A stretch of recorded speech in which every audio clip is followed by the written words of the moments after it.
certainly I'm a big fan of Anne Hathaway. I will watch anything she is in.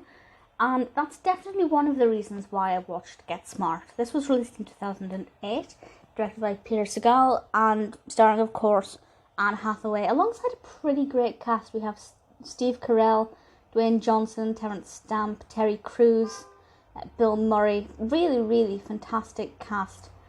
And that's definitely a pull factor for me, because this is a comedy spy film, and I'm not the biggest fan of spy films. I don't dislike them, but there has to be something else there that would appeal to me in order for me to kind of go out of my way to buy the DVD or watch it online or whatever. And that was obviously the case here with Anne Hathaway. But the description from IMDb is as follows. Maxwell Smart, a highly intellectual but bumbling spy working for the Control Agency, is tasked with preventing a terrorist attack from rival spy agency Chaos. That's K-A-O-S. It sounds like a pretty stereotypical spy film. The reason this works is because it does have humour peppered into it, and I think the casting is great. Steve Carell is, brilliant. I don't think I've seen Carell in anything that I didn't enjoy to some degree, and that's certainly the case here. And Anne Hathaway is absolutely brilliant. Really enjoyed her performance in this, and certainly kept me engaged during some of the times when the narrative maybe wasn't quite as intense as I would have liked it to have been.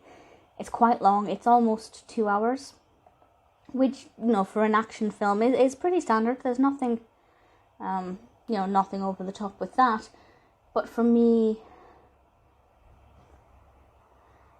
because I'm not the biggest spy film fan, some of these slower moments weren't that engaging to me. Whereas I imagine, but correct me if I'm wrong if you're a spy film fan, some of the slower moments for me didn't really engage me that much. But maybe, they added to the narrative. Things still kept moving, so they are important. But just for me, not really that engaging at all.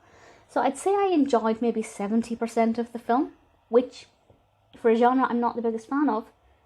Gotta say that's pretty good going. If the acting was up to the same level, I'd probably enjoy it as much. But if the cast were unknown to me and the acting wasn't that great, for me, I don't think the narrative would hold its own. I kind of needed that extra something. I would be very interested to know what you think of this if you are a fan of spy films anyway, and how does this compare to similar films. It's probably not a film I'll watch again, or at least not anytime soon. But I didn't dislike it. I enjoyed watching it. I will think back on it quite fondly. But at the moment, I'm happy to have seen it once. Happy to recommend it. But I think definitely it will appeal to some more than others.